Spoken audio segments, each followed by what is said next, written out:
बिस्मिल्लाहिर्रहमानिर्रहीम। अस्सलाम वालेकुम डियर स्टूडेंट्स। आज के लेक्चर में हमने एंटी टेस्ट का 2008 का पेपर डिस्कस करना है।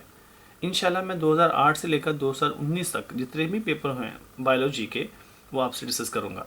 आपसे रिक्वेस्ट ये है कि इस वीडियो को कंटिन्यू करने से पहले ये शेयर कर दें ताकि आपकी वजह से बाकी लोगों का भी फ़ायदा हो सके। बहुत शुक्रिया।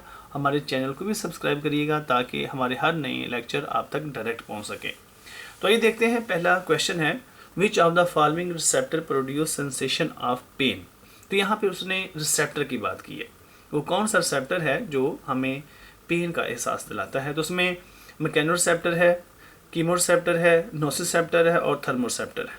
तो मैकेनोरिसेप्टर स्टूडेंट्स होते हैं टच के लिए, इक्विलिब्रियम के लिए, और जो नोसिसेप्टर हैं they are very specific for pain, और इसका जो सही आंसर है वो बीटा है। कीमोरिसेप्टर्स ये केमिकल्स की प्रेजेंस के लिए हैं और थर्मोरिसेप्टर्स हीट के लिए हैं। तो इसका सही आंसर जो था वो बीटा है। नेक्स्ट क्वेश्चन है when your finger accidentally gets caught in a door, the pain message is sent to your brain through। तो कहता है कि जब एक्सीडेंटली एक फिंगर जो है, आपकी फिंगर है, वो दरवाजे में आ जाती है तो जो पेन है वो ब्रेन में कैसे पहुंचती है? Through homeostasis, caffeine, sensory receptors, the medulla. तो उसका सही आंसर सेंसरी रिसेप्टर है, क्योंकि जो सेंसरी रिसेप्टर्स होते हैं सेंसरी इन्फॉर्मेशन को वो लेकर ब्रेन तक पहुंचते हैं। तो homeostasis it is a protection of internal environment. ये एक प्रोसेस है जिसमें बॉडी के तमाम इंटरनल प्रोसेसेस जो ना वो मेंटेन रहते हैं। कैफीन के जरिए नहीं हो सकता। मेडुला भी बॉडी का एक ऑर्गन है जो कि बॉडी का, जो आपको पता है कि हाइंड ब्रेन का पार्ट है। तो इसमें जो ब्रेन में जाना है, मतलब इंफॉर्मेशन जो जानी है वो सेंसरी रिसेप्टर के जरिए जाएंगी, और हमारी जो स्किन है ये भी एक सेंसरी ऑर्गन है, यहाँ से इंफॉर्मेशन पहुँचेंगी तो ब्रेन में जाएंगी। तो नेक्स्ट क्वेश्चन है जी, that is a neck has type of joint, ball and socket, hinge joint, pivot joint और फाइब्रस जॉइंट। तो इसका सही आंसर पिवट जॉइंट है। नेक के अंदर एक और भी जॉइंट होता है जिसको कहते हैं फैसेट जॉइंट्स, फैसेट या फेसेट जॉइंट्स। तो इसमें यहाँ पे लिखा हुआ है उसने ball and socket. Ball and socket joint तो हमारे जो शोल्डर के जॉइंट्स हैं वो हैं, हिंज जॉइंट्स हमारी एल्बो के हैं, और जो पिवट जॉइंट होते हैं ना उसमें वो रोटेशनल जॉइंट होता है, जिसकी वजह से हमारे जो ना बॉडी के पार्ट्स, जैसे आप कह सकते हैं कि एल्बो में भी ये पाया जाता है और ये नेक में भी पिवट जॉइंट पाया जाता है। फाइब्रस जॉइंट्स हमारे ये जो आप कह सकते हैं कि इमूवेबल बोन्स होती हैं ना, जहाँ पे इमूवेबल जॉइंट्स होते हैं वहाँ पे ये फाइब्रस जॉइंट्स पाए जाते हैं, जैसे टीथ में हैं ये पाए जाते हैं fibrous joints. The next question is that the end product of haemoglobin breakdown is, यानी कि हीमोग्लोबिन जब मुकम्मल तौर पर टूटती है तो उसका एंड प्रोडक्ट क्या होगा? तो इसमें अल्फ़ा ऑप्शन है क्रेटिनिन, बीटा है बिलिरुबिन, चार्ली है इसमें हाइपोजेंथीन, और डेल्टा है जेंथीन। तो इसका सही आंसर स्टूडेंट्स बिलिरुबिन है। क्रेटिनिन तो मसल क्रिएटिन से बनती है, हाइपोजेंथीन और जेंथीन ये नाइट्रोजनस वेस्ट हैं जो कि आप कह सकते हैं कि प्रोटीन्स के टूटने से इनके मसल्स में या ओवरऑल बॉडी के अंदर प्रोड्यूस होते हैं। इसमें नाइट्रोजनस बेसिस के टूटने से बनते हैं। तो इसका जो हीमोग्लोबिन है, नो डाउट ये भी प्रोटीन है, लेकिन इसका जो एंड प्रोडक्ट है वो क्या है जी? बिलिरुबिन है। The next question is that in what direction can a DNA polymerase work. DNA polymerase किस डायरेक्शन में वर्क कर सकता है? When catalyzing the addition of nucleotides monomers to build a strand of DNA. यानी कि DNA polymerase किस तरह से जो नए आप कह सकते हैं कि न्यूक्लियोटाइड को ऐड कर रहा होता है ड्यूरिंग डीएनए रेप्लिकेशन। तो याद रखिए स्टूडेंट्स, ये रेप्लिकेशन हमेशा 5 प्राइम से 3 प्राइम की तरफ चलती है। तो इसका जो सही आंसर होगा वो बीटा होगा। फ्रॉम रेप्लिकेशन सेंटर, सॉरी, इसका जो सही आंसर है वो अल्फ़ा है। From 5 prime toward the 3 end of the new strand being assembled. जो नया डीएनए स्ट्रैंड बन रहा है ना जी, उसमें 5 से ये 3 प्राइम की तरफ चलता है। तो जो अल्फ़ा आंसर इसका बिल्कुल सही है। The next question is that which bond is potential source of chemical energy for cellular activities. यानी कि आप कह सकते हैं कि वो कौन सा बॉन्ड है जो पोटेंशियल एनर्जी का सोर्स है? तो दैट इज़ इसका जो सही आंसर है वो है Charlie, CH bond. CN bond भी नहीं है, CO बॉन्ड भी नहीं है, और HO बॉन्ड भी नहीं है। तो इसका जो सही है आंसर है वो CH बॉन्ड है, क्योंकि इसमें काफ़ी ज़्यादा जो ना वो एनर्जी का पाई जाती है। तो हम कह सकते हैं कि इन बॉन्ड्स में जो सबसे ज़्यादा एनर्जी का सोर्स है वो हमारे पास CH बॉन्ड्स हैं। तो लिपिड्स में क्योंकि CH बॉन्ड बहुत ज़्यादा होते हैं, इस वजह से लिपिड्स को ये समझा जाता है कि उसमें कार्बोहाइड्रेट की निस्बत ज़्यादा एनर्जी होती है। Next question students, shark and reels are included in which class? Cyclostomata, osteichthyes, chondrichthyes और टेट्रापोडा। तो इसका सही आंसर होगा कॉन्ड्रिकथिस। जो साइक्लोस्टोमेटा है ये वो फिशेस होती हैं जो जॉलेस है। नो डाउट कि इनका स्केलेटन भी कार्टिलेज का बना होता है, लेकिन साइक्लोस्टोमेटा वो फिश है जो जॉलेस है और इनका टर्मिनल यानी कि आप कह सकते हैं माउथ होता है। ऑस्टिकथिस ये कार्टिलेजिनस फिश नहीं है, ये आप कह सकते हैं बोनी फिशेस होती हैं। और कॉन्ड्रिकथिस जो होती हैं ये आप कह सकते हैं कि ये कार्टिलेजिनस फिश होती हैं और इनका जो माउथ है वो वेंट्रल होता है। तो टेट्रापोडा आपको पता है वो एनिमल हैं जिनके 4 अपेंडेजेस होते हैं। तो इसका सही आंसर बीटा होगा कॉन्ड्रिकथिस।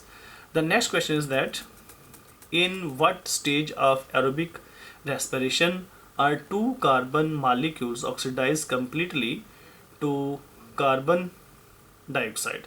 यानी कि एरोबिक रेस्पिरेशन के दौरान वो कौन से एरोबिक स्टेज है जिसमें 2 कार्बन मॉलिक्यूल ऑक्सीडाइज होते हैं और कार्बन डाइऑक्साइड प्रोड्यूस करते हैं। यहाँ पे 2 कार्बन मॉलिक्यूल से मुराद यहाँ पे हरगिज़ ये नहीं है कि ऐसे मॉलिक्यूल जिनमें 2 कार्बन हो, नहीं, यहाँ कहते हैं वो कौन सी स्टेज है जिसमें 2 मॉलिक्यूल कार्बन के मॉलिक्यूल्स यानी कि जिसके अंदर कार्बन मौजूद है उनकी ऑक्सीडेशन होती है और कार्बन डाइऑक्साइड पैदा होती है। तो स्टूडेंट्स याद रखिएगा वो एक्चुअली क्रब साइकिल है। तो क्रब साइकिल के अंदर जो कार्बन डाइऑक्साइड है वो रिलीज़ होती है, जो आइसोसिट्रेट होता है उसमें से कार्बन डाइऑक्साइड निकलती है, तो उससे बनता है अल्फ़ा कीटोग्लूटारेट। और जो आइसोसिट्रेट होता है उसमें 6 कार्बन होते हैं और उसमें से जब कार्बन डाइऑक्साइड निकल जाती है तो अल्फ़ा कीटोग्लूटारेट रह जाता है जिसमें 5 कार्बन है। फिर उसमें से एक और कार्बन डाइऑक्साइड निकलती है तो उसमें 4 कार्बन रह जाते हैं और वो बन जाता है सक्सिनेट। तो ये इसका जो सही आंसर है वो क्या होगा जी? क्रब साइकिल।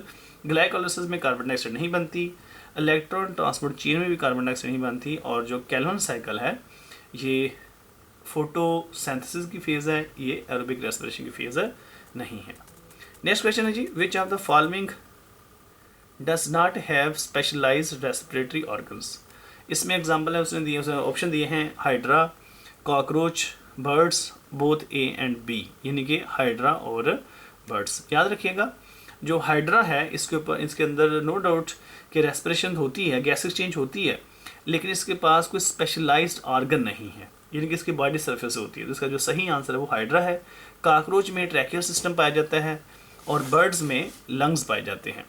तो इसका जो सही आंसर होगा वो अल्फ़ा होगा।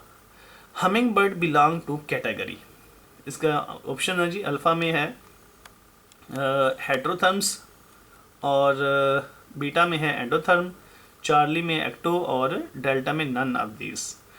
तो स्टूडेंट्स याद रखिएगा हमिंग बर्ड एक हेट्रोथर्म है जिसका बॉडी का जो टेम्परेचर है वो वेरिएबल होता है। एंडोथर्म ये इस वजह से नहीं है क्योंकि ये अपनी बॉडी का टेम्परेचर मेंटेन नहीं रखता। एक्टोथर्म इस वजह से नहीं है, एक्टोथर्म वो एनिमल होते हैं जो बॉडी के अंदर हीट भी पैदा करते हैं और वो मेंटेन करने के लिए बाहर से भी हीट लेते हैं। क्योंकि ये बॉडी का टेम्परेचर मेंटेन नहीं रख पाता, इस वजह से ये हेट्रोथर्म है हमिंग बर्ड। वो क्यों नहीं मेंटेन रख पाता? एक तो इसका बॉडी का साइज छोटा है और दूसरा इसके जो फैदर्स हैं वो बॉडी के डाउनवर्ड नहीं होते और हीट जो ना वो कंजर्व नहीं रहती, हीट बॉडी से रिलीज़ होती रहती है। इस वजह से हमिंग बर्ड जो ना वो एक हेट्रोथर्म आप कह सकते हैं बर्ड है। The next one that is a syphilis.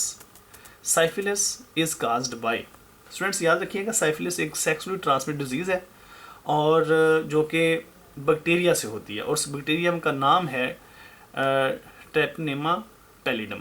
तो इसमें जो पहला ऑप्शन है वो नाइजेरिया गोनोरिया है, दूसरा है इसमें कैट्सबर्ग, तीसरा इसमें ऑप्शन दिया है Charlie that is a Treponema pallidum. तो इसका सही आंसर चार्ली ही होगा।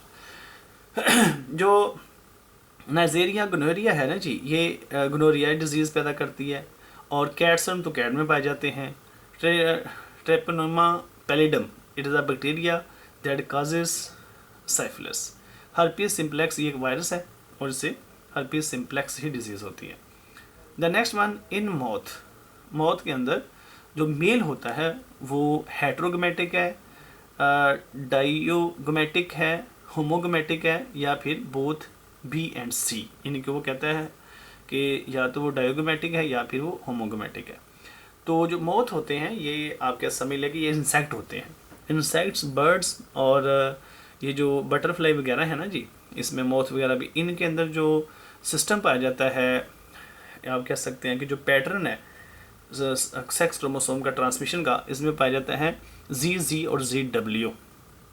तो याद रखिएगा जो ह्यूमन मेल हैं वो होते हैं XY मेल हैं और XX फीमेल हैं। यहाँ पे जो मेल होते हैं वो ZZ होते हैं और फीमेल होती है क्या, ZW। इसका मतलब ये जो मेल होते हैं वो होमोगमेटिक है और जो फीमेल हैं वो हेट्रोगमेटिक है। तो यहाँ पे उसने बात की है मोथ मेल की, लिहाजा ये हेट्रोगमेटिक होंगे। हेट्रोगमेटिक का मतलब होता है कि दो अलग अलग जो है ना जी गैमेट्स पैदा करना। सॉरी, यहाँ पे मैं जो मौत है ना, मौत वो होते हैं होमोगमेटिक, क्योंकि वो ZZ होते हैं।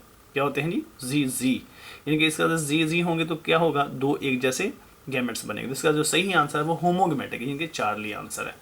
तो ये चैप्टर नंबर 22 में से क्वेश्चन आया हुआ है। The next question is that when carbon dioxide pressure is increases, जब कार्बन डाइऑक्साइड का प्रेशर बॉडी में इंक्रीज होता है तो capacity of haemoglobin to hold oxygen क्या होगा। तो याद रखिएगा कि हमारी बॉडी के अंदर हीमोग्लोबिन की जो ऑक्सीजन को होल्डिंग कैपेसिटी है वो कार्बन डाइऑक्साइड से रिलेट करती है और इसके अलावा pH से रिलेट करती है। तो याद रखिएगा टेम्परेचर से भी रिलेट करती है। अगर हमारी बॉडी का मेटाबॉलिक लेवल ज़्यादा है, बॉडी में ज़्यादा कार्बन डाइऑक्साइड प्रोड्यूस हो रही है, तो क्या होगा, उतनी ही जल्दी से हीमोग्लोबिन हमारी बॉडी में से कार्बन डाइऑक्साइड को बाहर निकालेगी और ऑक्सीजन को बॉडी को डिलीवर करेगी। तो लिहाजा जितनी कार्बन डाइऑक्साइड होगी उतना ही ऑक्सीजन को बाइंड करने की कैपेसिटी कम हो जाएगी। तो यहाँ पे ऑप्शन में दिया है पहला क्या जी, इंक्रीज मैनीफोल्ड्स, रिमेन कांस्टेंट, 4 बीटा में दिया है जो उसने डिक्रीज, और डेल्टा में है इज डबल्ड। तो इसका जो सही आंसर होगा वो अपना बीटा होगा, decreases. The next one that is the soluble part of the cytoplasm is termed as cisternae. पहला उसने ऑप्शन दिया सिस्टर्नी। याद रखिएगा सिस्टर्नी ट्यूबुलर स्ट्रक्चर्स होती हैं जो एंडोप्लाज्मिक रेटिकुलम और कहाँ पाई जाती हैं जी, ये गोल्जी apparatus में पाई जाती हैं। एंडोसाइटोसिस द प्रोसेस है जिसमें कोई बड़े फूड के मालिक्यूल सेल के अंदर जाते हैं। Cytosol is the true, you can say that answer, जो बीटा इस आंसर है वो इसका सही आंसर है। नेक्स्ट क्वेश्चन है जी, name the enveloped RNA virus that causes infusion hepatitis. Infusion hepatitis ऐसा हेपेटाइटिस जो ब्लड को ज़्यादा मुतासर करता है। तो हेपेटाइटिस हेपेटाइटिस बी वायरस नहीं है, HAV हेपेटाइटिस ए वायरस भी नहीं है। इसका जो सही आंसर है वो HCV है।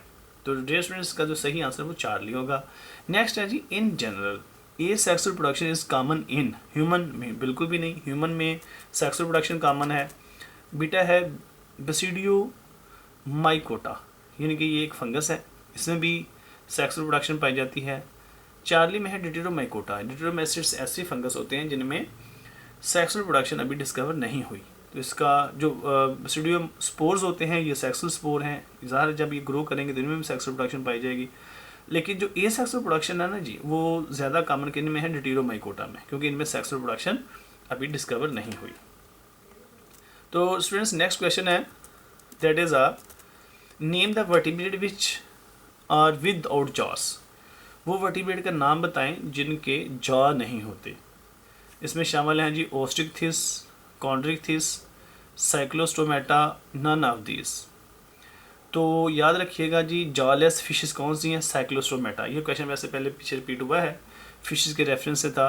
जो ओस्ट्रिकथिस हैं ये बोनी फिशेस हैं, कॉन्ड्रिकथिस ये कार्टिलेजिनस फिशेस होती हैं, और साइक्लोस्टोमेटा नो डाउट कि ये भी, इनका भी स्केलेटन कार्टिलेज का बना होता है, लेकिन ये प्रीमिटिव फिशेस हैं जिसमें लैम्प्रे और हैग फिश शामिल है। तो इनके अंदर जो माउथ है ना जी वो जॉलेस होता है। नेक्स्ट क्वेश्चन है the total inside capacity of lungs of adult human being when fully inflated is. जब वो मुकम्मल तौर पर फूले होंगे तो हमारे लंग्स में कितनी एयर आएगी। तो याद रखिएगा ये 5 लीटर होती है, क्योंकि इसमें लीटर में उसने पूछा नहीं है। तो 1 लीटर में 1000 मिलीलीटर होते हैं, तो इसका जो सही आंसर होगा वो डेल्टा होगा, 5000 मिलीलीटर। नेक्स्ट क्वेश्चन है, which of the following belong to collenchyma. Collenchyma से इनमें से कौन बिलोंग करता है। तो कोलेनकाइमा स्टूडेंट्स ऐसी टिश्यू होती हैं जो यंग प्लांट्स को, बेबी प्लांट्स को सपोर्ट देती हैं। तो इनमें ऑप्शन है अल्फा फाइबर्स, बीटा है वेसल्स, और चार्ली है स्क्लेराइड्स, और डेल्टा में है नन ऑफ दिस। तो ये स्टूडेंट्स ये जो तीनों एग्जांपल हैं, फाइबर्स, वेसल्स और स्क्लेराइड्स, ये एक्चुअली स्क्लेरेनकाइमा के सेल्स हैं। तो इनमें आंसर नहीं है। इसका जो आंसर होगा ना, इनमें ऑप्शन में जो 3 ऑप्शन है उनमें सही आंसर नहीं है। जो डेल्टा ऑप्शन है ना जी, वो सही इसका आंसर होगा, नन ऑफ दिस। मतलब ये है कि इसमें से कोलेनकाइमा से कोई ताल्लुक नहीं रखता। नेक्स्ट क्वेश्चन है जी, which of the following promotes both leaf and fruit growth. यानी कि इनमें से वो कौन सा हार्मोन है जो लीफ और फ्रूट की ग्रोथ को प्रमोट करता है। तो पहला इसने ऑप्शन में दिया ऑक्सिन, जो कि नहीं है। जिब्रेलिन एक ऐसा हार्मोन है जो दोनों को मतलब प्रमोट करता है, लीफ की ग्रोथ को भी और फ्रूट की ग्रोथ भी। जो एब्सिसिक एसिड है, ये तो आप कह सकते हैं कि एक ऐसा हार्मोन है जो लीफ को या फ्रूट को गिराने में हेल्प करता है, और ईथीन एक ऐसा हार्मोन है जो कि एक राइपनिंग में हेल्प करता है। नेक्स्ट क्वेश्चन है, which are the following promote next question है, name the external factor of growth in plants. यानी कि वो कौन सा फैक्टर है प्लांट्स में जो कि एक्सटर्नल ग्रोथ का सबब बन, यानी कि वो कौन सा फैक्टर है प्लांट्स के अंदर जो कि एक्सटर्नल है। एक्सटर्नल फैक्टर कौन सा है। तो इसमें ऑप्शन में लिखा है जी कार्बन डाइऑक्साइड, वाटर, हार्मोन्स और nutrition. Name the external factor of growth, कौन सा है इनमें। तो कार्बन डाइऑक्साइड भी एक्सटर्नल है, वाटर भी एक्सटर्नल है, इसमें न्यूट्रिशन भी एक्सटर्नल होती है। ये प्लांट्स जो ना, ये आप कह सकते हैं कि बाहर से न्यूट्रिएंट लेते हैं, और हार्मोन्स ये इंटरनल है। तो इसमें जो सही आंसर, वैसे ये क्वेश्चन गलत है, इसका होना ये चाहिए था name the internal factor of growth in plants. तो इसका सही आंसर होना था हार्मोन। तो खैर उसने पूछ लिया है एक्सटर्नल, तो एक्सटर्नल तो इसमें कार्बन डाइऑक्साइड भी है, वाटर भी है, और न्यूट्रिशन भी किसी हद तक है। तो ये क्वेश्चन स्टूडेंट गलत होगा, क्योंकि एक्सटर्नल फैक्टर में ये तीनों आ रहे हैं तकरीबन, तो लिहाजा ये क्वेश्चन रॉन्ग है। The next question is that the gene of blue option are present on. कहते हैं वो जीन जो ब्लू ऑप्शन के लिए, तो पता होना चाहिए आपको कि हम जो नॉर्मल पर्सन होते हैं वो ट्राइक्रोमेट होते हैं। उनमें जो रेड और ग्रीन कलर की जीन्स होती हैं, उनके लिए जो इनकी ऑप्शंस की जीन होती हैं वो एक्स क्रोमोसोम पे होती हैं, रेड और ग्रीन। लेकिन जो ब्लू है वो ऑटोसोम पे होती है, और वो ऑटोसोम नंबर 7 है। कौन सा स्टूडेंट्स, ऑटोसोम नंबर 7। तो इसका जो सही आंसर होगा वो बीटा होगा, ऑटोसोम नंबर 7। तो यहाँ पे अल्फ़ा पे लिखा है ऑटोसोम नंबर 9, 7, बीटा पे है 7, चार्ली पे है 1, और डेल्टा पे है 3। तो इसका सही आंसर बीटा होगा। जो बाकी 2 हैं वो एक्स क्रोमोसोम पे होते हैं। Due drops on the tips of grass leaves is an example of infestation. Infestation तो किसी पैरासाइट का बॉडी में दाखिल होना होता है।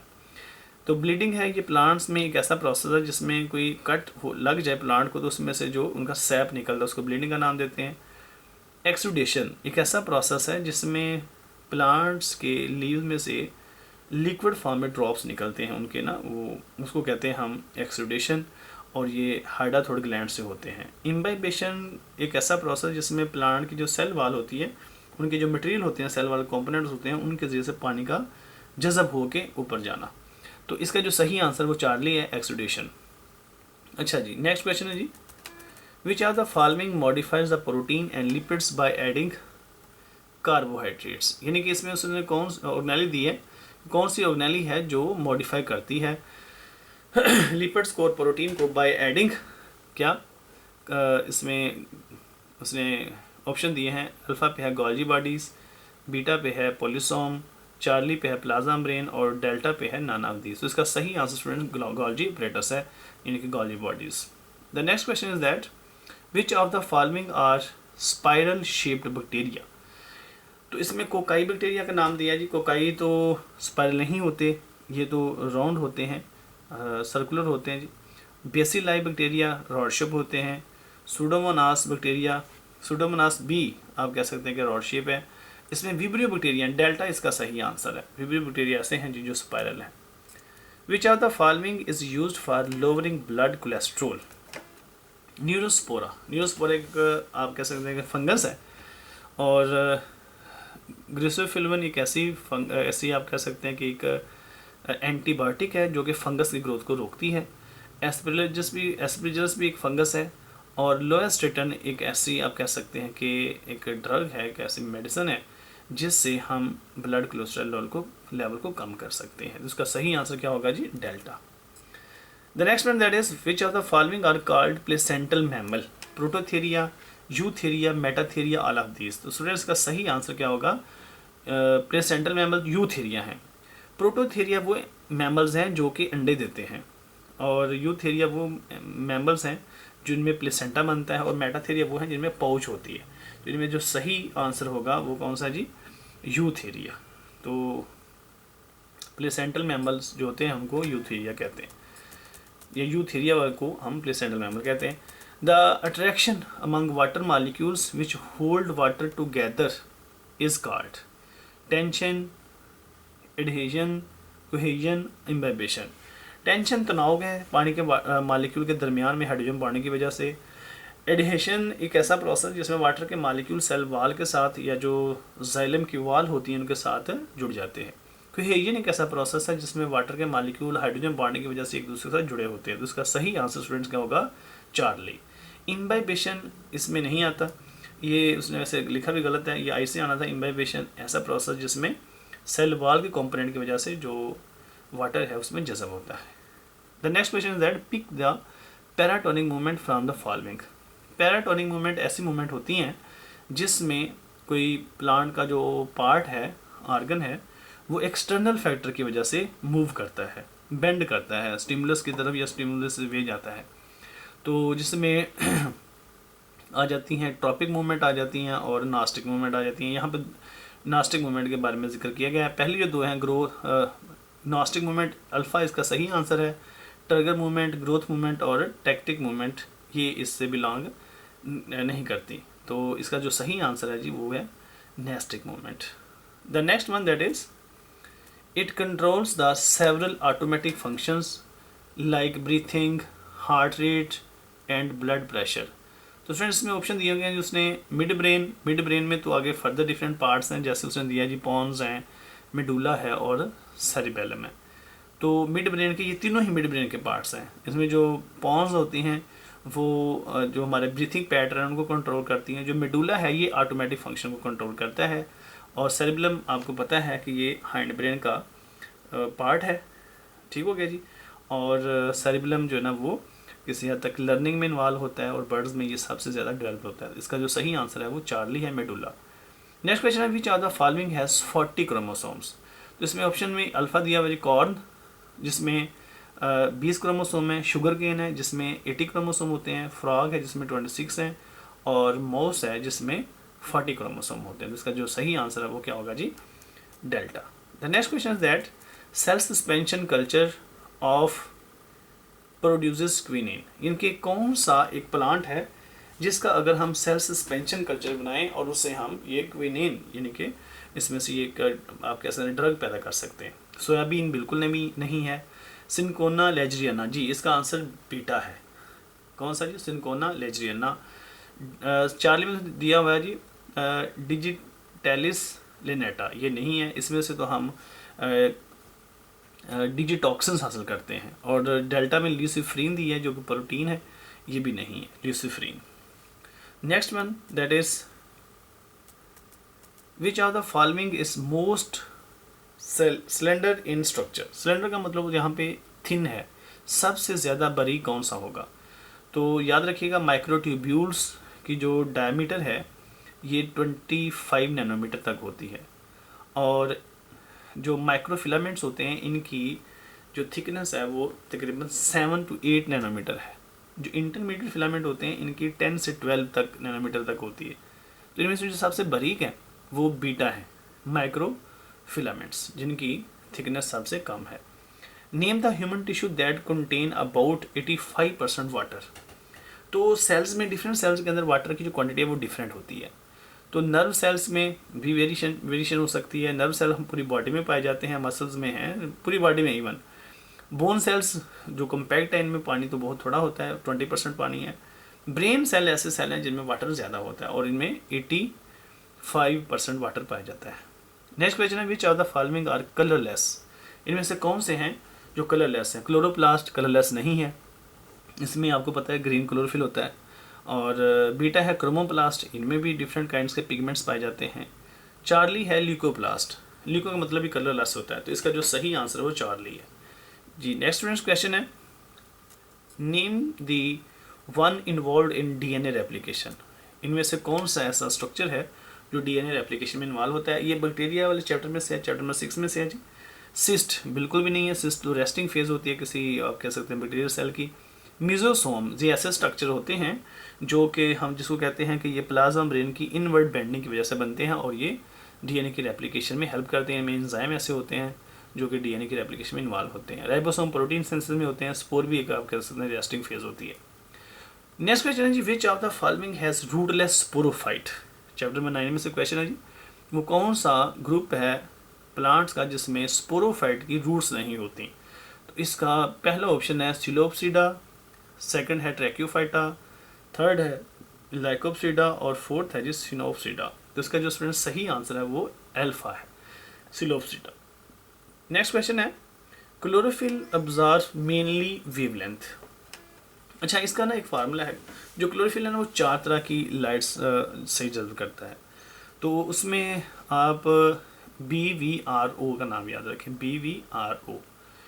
तो बी से मुराद यहाँ पे क्या होगा जी, ब्लू, वी से वायलेट, आर से रेड और ओ से ऑरेंज। तो यहाँ पे देखें चार्ली में वो तीनों मतलब हैं वायलेट ब्लू, है ना।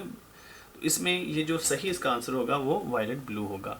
येलो, ग्रीन और इंडिगो ये ऐसी लाइट्स हैं जो बहुत ही कम जज़ब होती हैं। तो इसका जो सही आंसर है वो चार्ली है। इसके अलावा भी ऑप्शन आ सकता है, जैसे मैंने कहा BVRO। तो इसमें BV आ गया पहले वाला जो है BV, यानी कि ब्लू वायलेट। यहाँ पे आप वायलेट ब्लू भी लिखा जा सकता है, सही है, चार्ली आ गया। तो जो रेड और ऑरेंज है वो भी क्लोरोफिल, उनको भी वो भी मेन एब्जॉर्बिंग आप कह सकते हैं कि वेवलेंथ है। तो इसमें जो ऑप्शन दिया है वो चार्ली बिल्कुल ठीक है। The next question is that did not have adaptation to remove flooding of their cells in fresh water. यानी कि इनमें से कौन सा ऐसा प्लांट है जिनमें ये अडेप्टेशन नहीं पाई जाती कि वो फ्रेश वाटर में मौजूद हो और वो अपने बॉडी में से, अपने सेल्स में से एक्स्ट्रा वाटर निकाल सकें। तो यहाँ पे दिया दोनों ही हैं, बीटा और डेल्टा, दोनों ही नहीं हैं बीटा और डेल्टा। हाइड्रोफाइट्स में तो होती है, जीरोफाइट्स में नहीं होती। तो इसमें जो डेल्टा है आंसर वो सही है। Which of the following is made up of bones and cartilage. कौन सा इसमें से एक स्ट्रक्चर है या स्केलेटन है जिसमें दोनों ही होती हैं, बोन्स भी और कार्टिलेज भी। तो स्टूडेंट आपको पता होना चाहिए बोन और कार्टिलेज दोनों ही क्या हैं जी, एक रिजिड कनेक्टेड टिश्यूज हैं। और अल्फा में उसने ऑप्शन दिया है एंडोस्केलेटन, बीटा में है एक्सोस्केलेटन और चार्ली में है हाइड्रोस्टेटिक स्केलेटन और डेल्टा में है ए और बी। तो याद रखिएगा ये सही इसका जो ऑप्शन है, जो सही आंसर है वो अल्फा है, endoskeleton. The next question is that the disease characterised by decline in brain function. तो ये अल्जाइमर डिजीज़ है, तो जिसमें हम जैसे ये जो बीमारी है ये डिमेंशिया से रिलेट करती है, क्योंकि मेमोरी के जो फंक्शंस हैं, मेमोरी लॉस से इसका जो ना वो आप मुआवजा कर सकते हैं। तो with the passage of time जो ब्रेन के फंक्शन आस्ता आस्ता डिक्लाइन होते जाते हैं। तो ये स्टूडेंट्स कौन सी डिजीज़ है जी, अल्जाइमर डिजीज़ है। पार्किंसन डिजीज़, पार्किंसन डिजीज़ में क्या होता है कि जो डोपामिन हार्मोन है उसकी कंसंट्रेशन में कमी आने लग जाती है। और जो एपिलेप्सी है ये आपको पता है कन्वल्सिव डिसऑर्डर है। The next one that is prophase, metaphase and telophase are subdivisions of. Subdivisions का वर्ड उसने यूज़ किया, सब डिवीजन्स ऑफ। माइटोसिस बिल्कुल नहीं, बीटा, क्योंकि माइटोसिस वजह से नहीं है स्टूडेंट्स के, माइटोसिस की 2 सब फेजेज हैं। कौन कौन सी, कैरियोकाइनेसिस और साइटोकाइनेसिस। तो उसके आगे फिर सब डिवीजन है, यानी कि आपके माइटोसिस की 2 फेज हैं, कौन सी, कैरियोकिनेसिस और साइटोकिनेसिस। फिर आगे इनकी सब डिवीजन्स हैं, जैसे कैरियोकिनेसिस की आगे मज़ीद 4 हैं, प्रोफेज, मेटाफेज, एनाफेज और टेलोफेज। तो इसका मतलब ये हुआ कि इसका जो सही आंसर है वो कैरियोकिनेसिस है। साइटोकिनेसिस तो जस्ट डिवीजन ऑफ साइटोप्लाज्म है, इसकी ऐसा इसकी फेजेस नहीं है, तो इसका सही आंसर बीटा है। Next question, that organs are functionally different but structurally like. वो कौन से ऑर्गन है, उन ऑर्गन को हम क्या नाम देते हैं जो स्ट्रक्चरली डिफरेंट होते हैं लेकिन उनके जो फंक्शनली डिफरेंट है और स्ट्रक्चरली लाइक है। फंक्शन जो है ना वो उनके डिफरेंट होते हैं लेकिन उनका स्ट्रक्चर जो एक जैसा होता है, तो ऐसे हम ऑर्गन्स को एनालोगस ऑर्गन कहते हैं। एनालोगस ऑर्गन वो होते हैं, सॉरी होमोलोगस ऑर्गन है। तो ऑर्गन्स फंक्शनली डिफरेंट है लेकिन स्ट्रक्चरली लाइक है। हाँ बिल्कुल, ऐसे ऑर्गन्स को हम क्या कहते हैं जी, होमोलोगस ऑर्गन। अल्फा में क्या ऑप्शन है, एनालोगस है, और बीटा में है यूनिलोगस, चार्ली में होमोलोगस और डेल्टा में हाइपोलोगस। तो इसका सही आंसर है वो चार्ली होगा, जो स्ट्रक्चरली सिमिलर है लेकिन फंक्शनली वो डिफरेंट है। इसमें थोड़ा सा ना इसको कन्फ्यूज़ करके आंसर क्वेश्चन दिया हुआ है, इस वजह से इसको ज़रा आपने ध्यान से पढ़ना है। Which are the following give blue colour with iodine. तो सिंपल बात है स्टूडेंट्स, इसका आंसर जो है ना वो स्टार्च होगा। जो सेलुलोज होता है वो आपको पता है कि कोई कलर नहीं देता, जबकि ग्लाइकोजन है वो रेड कलर देता है। Herpes simplex is caused by virus. तो इसमें उसने ऑप्शन दिए हैं जी, enveloped RNA, glycogen, RNA tumour, both B and C. तो स्टूडेंट इसका जो सही आंसर है वो एक्चुअली इन्वेलप्ड डीएनए वायरस है, तो ये इसने गलत ऑप्शन दिया हुआ है। नेक्स्ट क्वेश्चन है, name the cyanobacteria which are helpful in fixing atmospheric nitrogen. अब इस क्वेश्चन में उसने साइनोबैक्टीरिया का नाम पूछा हुआ है। हेट्रोसिस्ट नो डाउट कि एक स्ट्रक्चर है जो नाइट्रोजन फिक्स में हेल्प करती है, जो कि नॉस्टक या साइनोबैक्टीरिया का हिस्सा है, लेकिन हेट्रोसिस्ट जो है ना वो साइनोबैक्टीरिया नहीं है। ऐसे ये काइनेट्स हैं वो भी नहीं है, हार्मोगोनिया भी नहीं है, मतलब साइनोबैक्टीरिया नहीं है, उनके पार्ट्स हो सकते हैं या उनकी कोई ना कोई स्टेज है। लेकिन जो नॉस्टक है इट इज़ इटसेल्फ क्या है, ये साइनोबैक्टीरियम है, तो इस वजह से नॉस्टक इसमें इसका जो सही आंसर वो बीटा होगा। नेक्स्ट क्वेश्चन है, name the class that contain seedless plants.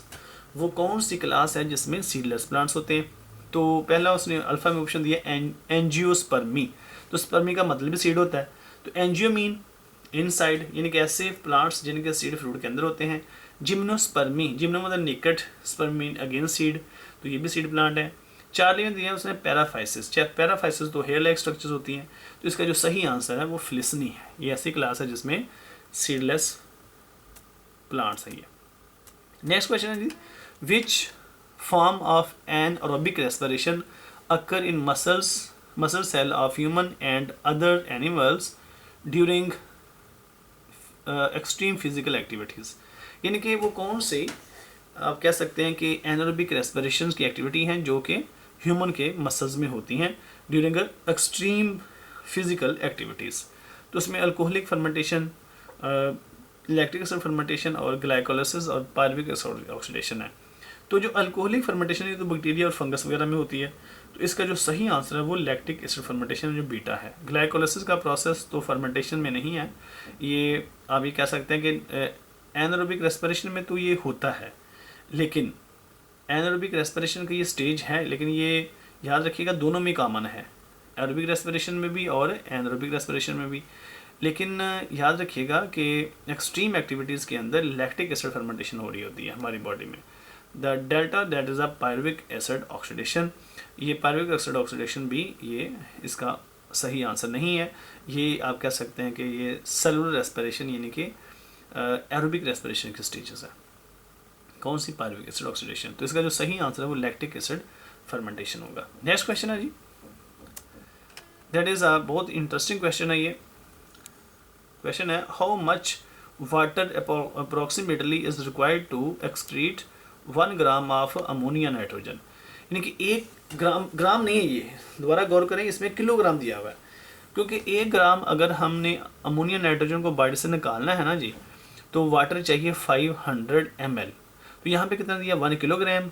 अब 1 किलोग्राम आप इसको लीटर में ले आए, तो उधर ग्राम में था, 1 ग्राम था तो 500 ml था, तो यहाँ पे है कि क्या कितना जी 1 किलोग्राम। तो 1 किलोग्राम को बॉडी से निकालने के लिए कितना वाटर चाहिए जी? 500 लीटर। कितना जी? 500 लीटर। ठीक हो गया जी। तो इसका जो सही आंसर है 500 ml तो नहीं हो सकता, चार्ली है, तो इसका जो सही आंसर है वो 5 लीटर भी नहीं हो सकता, और ना ही 300 लीटर हो सकता है, क्योंकि 1 ग्राम के लिए कितना चाहिए था? 500 मिलीलीटर चाहिए था, तो यहाँ पे 1 किलोग्राम दे दिया उसने, तो इसका जो सही आंसर है वो डेल्टा होगा। क्या? 500 litres. The next question is that which disease cause immobility and fusion of vertebral joints? वो कौन सी डिजीज है जिसमें जो वर्टिबुलर जॉइंट्स है वो आपस में फ्यूज हो जाते हैं और मूव नहीं करते? शाइटिका बिल्कुल नहीं है। इसके अलावा इसमें दिए हैं जी ऑप्शन, डिस्क स्लिप नहीं है, स्पॉन्डिलोसिस। तो इसमें जो स्पॉन्डिलोसिस है ये डिजीज़ है जिसके अंदर आप कह सकते हैं कि जो वर्टिब्री हैं उनके जो जॉइंट्स होते हैं वो फ्यूज़ हो जाते हैं। रिकट्स भी इसमें नहीं आता। रिकट्स बच्चों में पाई जाती है डिजीज़ जो कि कैल्शियम वगैरह की कमी की वजह से होती है। तो फ्रेंड्स नेक्स्ट क्वेश्चन है that is which hormone continues to promote protein synthesis throughout the body even after the cease in growth? यानी कि वो कौन सी प्रोटीन है जो बॉडी वो कौन सा हार्मोन है जो प्रोटीन को बॉडी के अंदर प्रमोट करता रहता है जब कि जो ग्रोथ है वो सीज कर जाती है, उसके बावजूद भी वो कौन सा हार्मोन है जो कि हमारी बॉडी में प्रोटीन को बनाता रहता है? तो उसमें पहला हार्मोन दिया जी उसने TSH, थायराइड स्टिमुलेटिंग हार्मोन, जो कि नहीं है। दूसरा है ADH hormone, anti diuretic hormone, ADH anti diuretic, अब ये भी नहीं है। तीसरा दिया जी एड्रेनोकार्टिकोट्रोपिक हार्मोन, ये भी नहीं है। चौथा हार्मोन दिया उसने STH, क्या है जी? STH सोमैटोट्रोफिन hormone. तो ये स्टूडेंट एक ऐसा हार्मोन जो ग्रोथ हार्मोन है, STH, ये इसका जो सही आंसर वो डेल्टा है। ये एक ऐसा हार्मोन है जो इनिशियली अर्ली लाइफ में ये ग्रोथ को प्रमोट करता है, और आफ्टर अडल्ट जब ग्रोथ रुक जाती है तो ये हमारी बॉडी में प्रोटीन को प्रमोट करता है। तो इसका जो सही आंसर होगा वो क्या है जी? डेल्टा। तो नेक्स्ट क्वेश्चन है students that is position of a gene on the chromosome is called as phenotype. Phenotype कहते हैं हम अपीयरेंस ऑफ ट्रेट को, जीन के पोजीशन को नहीं कहते। बीटा में है locus, that is the position of gene, तो इसका जो सही आंसर है वो बीटा होगा। जो इसमें दिया हुआ है चार्ली पे वो जंक्शन है, जंक्शन जोड़ को कहते हैं, जहाँ पे मतलब दो चीज़ें आपस में जुड़ी हैं, उसका आंसर चार्ली नहीं हो सकता। डेल्टा है genotype, that is a genetic makeup of an organism, तो इसका आंसर डेल्टा भी नहीं है, तो इसका सही आंसर क्या होगा? Beta. The next question is that pick the biotic component from the following. Biotic components वो होते हैं जो किसी इकोसिस्टम के अंदर लिविंग कॉम्पोनेंट हो, तो जो नॉन लिविंग होते हैं उनको कहते हैं अबायोटिक। तो जो सॉइल है वो अबायोटिक है, वाटर भी अबायोटिक है, एटमॉस्फेयर भी अबायोटिक में आता है। जो एनिमल्स हैं वो लिविंग होते हैं, इसका मतलब ये होगा कि इसका जो सही आंसर है वो डेल्टा है। 2 strands in DNA are coiled to each other. Parallel बिल्कुल नहीं होते पैरेलल, क्योंकि वो दोनों जो है ना वो उनकी जो डायरेक्शन है वो अपोजिट होती हैं। बीटा पे है एंटी पैरेलल, इसका सही आंसर यही है। चार्ली पे है बोथ A एंड B, और डेल्टा पे है नन ऑफ दिस, तो इसका सही आंसर बीटा होगा। Next question is that name the class without antennae, यानी कि वो कौन सी क्लास है इसमें जो उसने आर्थ्रोपोडा की क्लासेस दी कि जिनमें एंटीनिया नहीं होते, यानी कि एंटीना नहीं होते। एक को कहेंगे एंटीना और ज़्यादा एंटीना है। तो एंटीना जो होते हैं ना स्टूडेंट्स, याद रखिएगा, जो एंटीना है ये एक्चुअली एक सेंसरी ऑर्गन है, कि जो मतलब आप कह सकते हैं कि फूड की लोकेशन को भी डिटरमिन करते हैं, ये सिग्नल को रिसीव करते हैं सराउंडिंग से। तो इनमें पहली क्लास है जी अरेक्निडा, यानी कि स्पाइडर की क्लास, और दूसरा इसमें आप स्कॉर्पियन की क्लास है ये। दूसरा है मैरियोपोडा, तीसरा है इंसेक्टा, और चौथा है क्रोस्टेशिया। तो स्टूडेंट्स का जो सही आंसर होगा वो अरेक्निडा है, यानी कि स्पाइडर वगैरह हैं, ये ऐसे आप कह सकते हैं आर्थ्रोपोड्स हैं जिनमें एंटीना नहीं होते। The next question is that the African sleeping sickness is caused by entamoeba histolytica, बिल्कुल भी नहीं, ये तो अमीबा से बिलोंग करने वाला एक ऑर्गेनिज्म है। ट्राइपेनोसोमा, ये एक ऐसा आप कह लें कि जू फ्लैजिलेट है जिसकी वजह से ये डिजीज़ होती है, तो इसका सही आंसर बीटा होगा। जू फ्लैजिलेट्स ज़ाहिर है, ये जो ट्राइपेनोसोमा है ये भी एक क्या नाम है इसका, जू फ्लैजिलेट है, लेकिन सारे जू फ्लैजिलेट क्योंकि डिजीज़ काज नहीं करते, लेकिन इसका तो सही आंसर बीटा ही होगा। जू फ्लैजिलेट्स और भी हैं जो कि इंडिपेंडेंट एग्जिस्ट भी करते हैं, तो लिहाजा हम जू फ्लैजिलेट नहीं कहेंगे, तो सिलिएट्स भी इस कैटेगरी में फॉल नहीं करते। नेक्स्ट क्वेश्चन है जी, which of the following does not belong to angiospermic family. यानी कि एंजियोस्पर्मिक फैमिली ऐसे आप कह सकते हैं कि प्लांट्स हैं जिनमें जो सीड हैं वो फ्रूट के अंदर बनते हैं, एंजियोस्पर्मिक। तो इसमें जो पाइसी है, पाइसी, ये इसका सही आंसर होगा। यानी कि इसका मतलब ये है कि ये एंजियोस्पर्मिक प्लांट्स नहीं हैं, तो ये एंजियोस्पर्मिक नहीं है बल्कि ये जिम्नोस्पर्म है। तो पाइसी जो कि बिलोंग करती है ये पाइनस ट्री से, तो इसका जो तल्लक है वो पाइनस ट्री से है, लिहाजा ये एंजियोस्पर्मिक प्लांट से नहीं रखती। जो पोएसी है, रोजेसी है और फबेसी है, ये एंजियोस्पर्मिक फैमिलीज है। The next question is that name the nutrition resulted by feeding on dead and decaying matter. यानी कि आप वो न्यूट्रिशन का नाम बताएं जो कि फीडिंग से बनती है, जो डेड और डिकेइंग ऑर्गेनिक मैटर में फीडिंग से न्यूट्रिशन बनती है, उस न्यूट्रिशन का नाम बताएं। तो सैप्रोफाइटिक, सैप्रोफाइटिक ऐसे आप कह सकते हैं फीडिंग बिहेवियर है जिसमें कोई ऑर्गेनिज्म डेड और डिकेइंग ऑर्गेनिक मैटर फीड करता है। पैरासाइटिक लिविंग पे बेस करते हैं, और सिम्बायोटिक में दो जानदार एक दूसरे के साथ मिलकर रहते हैं। तो इसका जो सही आंसर होगा वो कौन सा जी, alpha. How many grams of nitrogen can be eliminated in the form of uric acid by 50 ml of water. याद रखिएगा students, 1 millilitre water 1 gram uric acid को निकालता है। तो यहाँ पे उसने लिखा है कि अगर 50 ml वाटर हो तो वो कितने यूरिक एसिड को निकालेंगे। तो आप याद रखिएगा 1 ग्राम के लिए 1 ml था, तो 50 कितने निकालेंगे, 50 ग्राम। तो इसका जो सही आंसर है वो डेल्टा होगा। तो next question is that which disease is caused bye low calcium in blood. तो टेटनी, जिसको हम मस्कुलर टेटनी भी कहते हैं, और दूसरा है जी क्रैम्प, तीसरा है मसल फटीग, और चौथा है शैटिका। तो इसका जो सही आंसर है जी वो टेटनी है। तो बीटा में क्रैम्प्स हैं जो कि शुगर के लो लेवल होने की वजह से होते हैं, और जो चार्ली है वो मसल फटीग है जो कि कैल्शियम के लो लेवल की वजह से होता है, और जो डेल्टा है वो शैटिका है जो कि शैटिक नर्व डैमेज होने की वजह से होता है। इसका तो सही आंसर अल्फा होगा। Next question, it is known that red light dash flowering in long day plants. तो याद रखिएगा रेड लाइट्स प्रमोट करती है फ्लावरिंग को इन लॉन्ग डे प्लांट्स। तो इसका सही आंसर क्या होगा जी, Charlie. The next question is that the colour phenotype of the grain is sum of individual effects of alleles। यहाँ पे स्टूडेंट्स ने allele का पूछा है, जीन का नहीं पूछा। तो याद रखिएगा जो ग्रेन का कलर है, ख़ास तौर पर जो वीट का कलर है, उसमें 3 जीन होती हैं और 6 अलील होती हैं। तो इसमें जो सही आंसर होगा वो अल्फा होगा। तो नेक्स्ट क्वेश्चन है, in zone the light is insufficient to photosynthesis. जो सपोर्ट फोटोसेंसिस, वो कौन सी जोन है। असल में ये क्वेश्चन पूछा गया है चैप्टर नंबर 26 में से, जिसमें उसने लेक का जिक्र किया है। उसमें 3 डिफरेंट जोन दी हैं, लिटोरल, लिम्नेटिक और प्रोफंडल। तो लिटोरल जोन वो होती है जिसमें सफिशेंट लाइट अवेलेबल होती है, और लिम्नेटिक में फिर भी लाइट थोड़ी बहुत होती है लेकिन बहुत ज़्यादा नहीं। तो इसका जो सही आंसर होगा वो प्रोफंडल जोन है जिसमें लाइट बहुत कम होती है। सॉरी प्रोफंडल जोन में लाइट होती नहीं। तो इसका सही आंसर क्या होगा, प्रोफंडल जोन जिसमें फोटोसेंसिस नहीं होती। तो next question, that is the optimum temperature for enzyme of human body. Human body के अंदर जो एंजाइम काम करते हैं उनका ऑप्टिमम टेम्परेचर कितना है जी, 37 डिग्री सेल्सियस। तो इसका सही आंसर क्या होगा जी, delta. The next question, which of the following damage wooden ships.